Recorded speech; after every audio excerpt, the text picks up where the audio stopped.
Hey, English phrasal verbs can be tricky, right? I know, as an English learner, sometimes you really don't want to study them. Well, I guarantee today's lesson is going to help you master 5 English phrasal verbs that you must know. Are you ready? Well then, I'm teacher Tiffany. Let's jump right in. All right, the first phrasal verb is act like. I want you to repeat after me. Here we go. Act like. Excellent. One more time after me for pronunciation practice. Act like. Excellent. Now, this phrasal verb just means similar to or in the manner of. So again, act like just means similar to or in the manner of. Now, let me show you an example sentence that will help you understand this even more. Here's the first example sentence using this phrasal verb. He always acts like he's the boss of everyone when he's not. Now think about this situation. Maybe when you were back in school, maybe in middle school or even in high school, and there was that one student that always thought he knew the right answer or always thought he knew what to do and where you guys had to go. And you guys could have said, man, he always acts like he's the teacher, or he always acts like he's the boss. Makes sense, right? Again, to be similar to or in the manner of a teacher or a boss. Now, what about this example sentence right here? In the school play, I will be acting like a bad guy, but really, I'm an undercover cop. Again, act like. This phrasal verb in the sentence is just saying the individual will be acting similar to a bad guy. But in actuality, the individual is an undercover cop. Makes sense, right? Again, phrasal verbs can be tricky, but as long as you follow the same patterns and understand them, you will be able to use them like a native English speaker. So what about this last example sentence for act like? My mom always asks why I act like a maniac running around the house. Again, a maniac, someone crazy. Think about kids, little kids, toddlers, when they're running around the house screaming and making noise.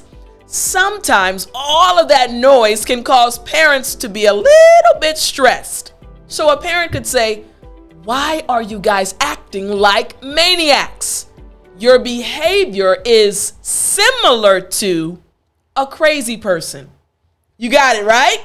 Okay, so again, act like is the first English phrasal verb that you must know. Now, I do want to tell you all the phrasal verbs we're going to be going over come from my ebook, 100 English Phrasal Verbs That You Need to Know. You can get your copy by hitting the link right in the description. So let's move on to number 2. Number 2 is act up. It's so interesting. Phrasal verbs can be very short, but the meaning of each phrasal verb is very deep. So here we go. Act up. Now this just means someone or something is behaving badly. That's right. Someone or something is not acting in the right way. So, for example, you know what? Here's an extra story time. I got another one for you. But when I was in South Korea teaching, I had one class that I will never forget. I was teaching a group of children. Now, this class, they knew me very well. But one day, a new student joined the class. And he just happened to be kind of a bad kid. Now, in the beginning, so when he joined my class, he did not know me. So he came to the class and immediately started talking while I was talking. He started throwing things around the classroom. He wasn't listening when I was giving instructions. He started acting up in my class. Again, behaving badly. Now, you know me well. That did not last long. Again, he became one of my favorite students after I helped him understand that it was not right to act up in my class. Again, great student. Started off a little bit bad, but he ended up being a great student. So let's look at an example sentence. Here we go. My mom said that if I act up again, I would lose my privileges. Again, if an individual does not follow the rules, acts badly, they will have certain privileges taken away. So again, if you act up or behave badly, your privileges will be taken away. Now, what about this second sentence right here? The man at the concession stand is acting up. The man at the concession stand where they're selling snacks and different food items, he's not behaving properly. He's really behaving badly. He's really acting up. You're understanding, right? I know, you're smart. Here we go. Let's look at another example sentence. Here we go.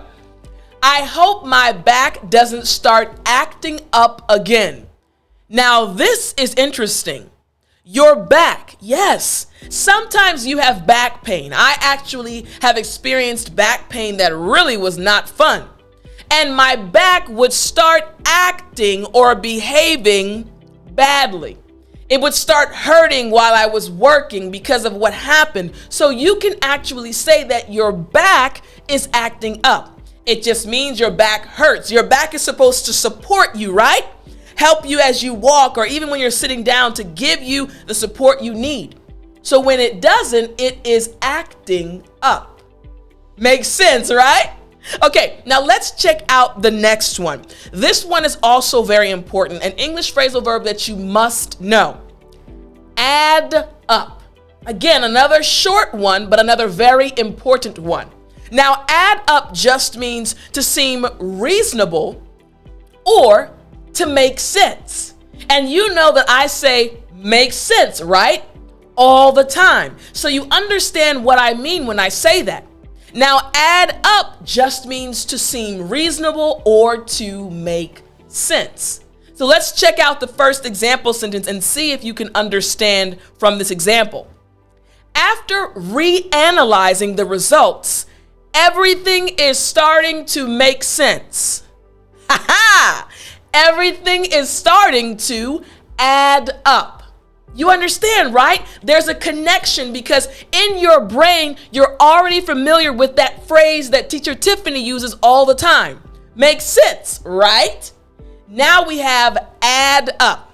So again, after reanalyzing the results, everything is starting to add up. You got it. All right, let's go to the next example sentence. Here we go. The details of his story were not adding up. Again, the details of his stories, they were not making sense. They were not adding up. Again, add up just means to seem reasonable, to make sense, to be logical. I don't think what you're saying adds up. All right, here we go. Sentence number 3. Nothing is making sense. Nothing is adding up. So I think I need to call our CPA, Certified Public Accountant. Just an accountant, but this is an abbreviation we use. All right. So again, nothing is adding up. So I think I need to call our CPA. I can't break these numbers down. I don't know how to crunch the numbers. Now, if you don't know what that means, you need to go back and watch last week's lesson. All right, so again, let's check out another sentence using add up. Going back to the first one. After reanalyzing the results, everything is starting to make sense. Add up. I understand it better. You got it, right? Okay, let's go to phrasal verb number 4. Here we go. Ask out. Again, another short one. Ask out. Now, ask out just means to invite someone out on a romantic date in hopes of a future relationship. Again, these phrasal verbs, you must know them because we, native English speakers, use them all the time. And I want you to start sounding like a native English speaker. So ask out. When you are interested in someone, When you would like a future relationship with that person, you ask them out on a date. So here's the example sentence right here. Check this one out right here. I heard that John is planning to ask Susan out. What? Wait a minute. Tell me more. So you're telling me that John actually likes Susan? Yes, John likes Susan, girl. And John actually wants to take her on a date. So he asked her out. You got it, right? So again, for you, you're learning English. Maybe if you're not married yet, maybe as time goes on, you will find someone that kind of catches your eye. And you may want to ask her out on a date. Yes, exactly. That's how you can use the phrasal verb. Here we go. The second example sentence. I can't believe he hasn't asked me out yet. I know he likes me. Listen, I know that guy really is interested in me. He watches me every time I walk by. But why hasn't he requested? Why hasn't he asked me to go on a date? Why hasn't he asked me out yet? You got it, right? Okay, here we go. Last one, sentence 3. Finally, I was beginning to think he would never ask me out. Eventually, he finally came around and he asked you on a date. You got it? This happened to me when I was in college. There was this guy. He was cute. He had a really deep voice. I liked him. And I knew he liked me as well. But he just hadn't asked me out yet. So I was wondering, what is taking him so long? Eventually, he asked me out and we started dating. So again, this happens all the time. Ask out. All right, now let's get to the 5th phrasal verb you must know. Here we go. Back down. Back down. Again, another phrasal verb you must understand. This just means take back a demand or an opinion that people are strongly opposed to. No, we don't like that. And you decide to take back your opinion or to admit defeat. Again, back down. It's so interesting. Actually, a little while ago, I went to take my sister's puppy on a little short walk and also to help him go to the bathroom, to let him go to the bathroom. And when we went out for that walk, he wanted to stay outside, so he kind of was pulling against me. He was showing me that I want to stay outside, and I pulled a little bit and said, no, we have to go inside. Then he decided to back down and just follow me inside. Again, he admitted I lost, she won, and followed me inside the house. Again, back down. So check out this example sentence right here. I heard he backed down after losing the election. He said, okay, well, I admit my defeat. I lost the election. You can have it. He backed down. All right, next one. The contenders backed down from their original pledge. Backed down. Hey, we admit defeat. We're taking back our opinion. We're not going to move forward. And finally, man, this person does not back down. He is really stubborn. He constantly pushes his own opinion. He does not back down. Makes sense, right? Okay, so today we learned 5 amazing English phrasal verbs that you must know. It is time for you to take a quiz. Are you ready? All right, so here we go. First question. I can't believe he hasn't ... yet. I know he likes me. 5 seconds. Come on. What's the answer? Yes, asked me out. I can't believe he hasn't asked me out yet. I know he likes me. Excellent job. Here we go. Question number 2. My mom always asks why I ... like a maniac. 5 seconds. Here we go. 2, 1. Time. What's the answer? Come on, I know you got it. Yes, my mom always asks why I act like a maniac. All right, here we go. Let's go to the next question. Question number 3. The details of his story were not, 5 seconds. Come on now, you know it. 3, 2, 1. Time. Yes, adding up. Excellent job. The details of his story were not adding up. Great job. Here we go. Let's go to question number 4. Here we go. I heard he, ... after losing the election. 5 seconds on the clock. 1. Time. What's the answer? Yes, I heard he backed down after losing the election. Excellent job. Now let's see if you can get number 5 correct. Here we go. Question number 5. I hope my back doesn't start ... Again. 5 seconds. 2, 1.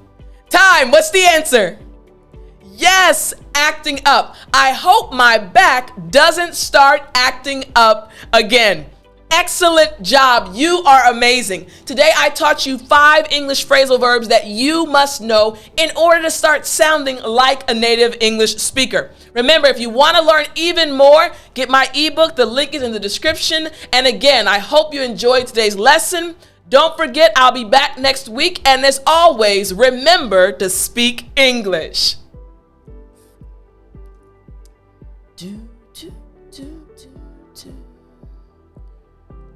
You still there? You know what time it is. It's story time. Hey, I said it's story time. All right. So today I'm going to tell you a story about my nephew. Now, my nephew unfortunately passed away several years ago. He unfortunately got cancer. But my family and I, we have so many amazing memories because he was a great kid. So I want to tell you one of my favorite memories. Now, he was a very good kid. So there was something I used to do all the time with him. Now, one day we were in the store. He was about 3 years old, and I had him inside of the cart, and I was pushing the cart at the supermarket. We were walking through the supermarket, and I was, getting things I needed, some bread, some chips, and he said, Auntie Tiff, can I get outside of the back? Can I get out the basket? I said, sure, no problem, Munchkin. I called him Munchkin. So I took him out of the basket, and he was just kind of walking alongside me in the cart. So I was continuing to shop, and I was pushing the cart forward, and I noticed that he had stopped. So I also stopped, and I turned around. Now, remember I said he was a good kid, but he was bending over, and I said, his name was Brayden. I said, Brayden, what are you doing? He said, Titi, and he tapped his butt. He said, spank me.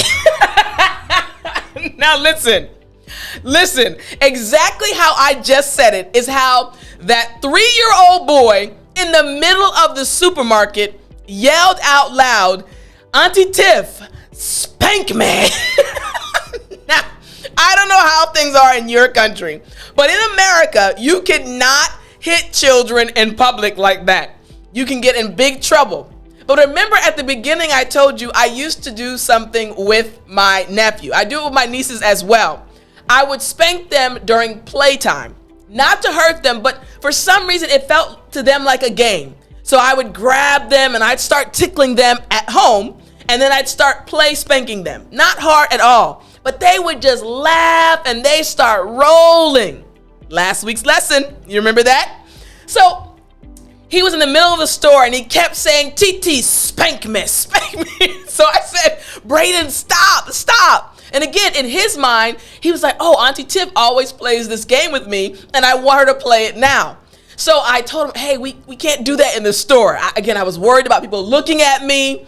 So again, he got back inside of the basket and we finished shopping. As soon as I got home, I told my parents, I told my sister and brother-in-law, and we were all rolling because this 3-year-old boy in the middle of the store who never acted up. He did not act up in the store. But today, on that day, he said, spank me like a child that was acting up. It was a wonderful day for me, a memory that I will cherish. I truly loved him. Maybe you also have some great memories with your nieces or nephews, or maybe even your children. If you do, share them with us in the comments. Hopefully you guys enjoy the story, and I'll talk to you next time.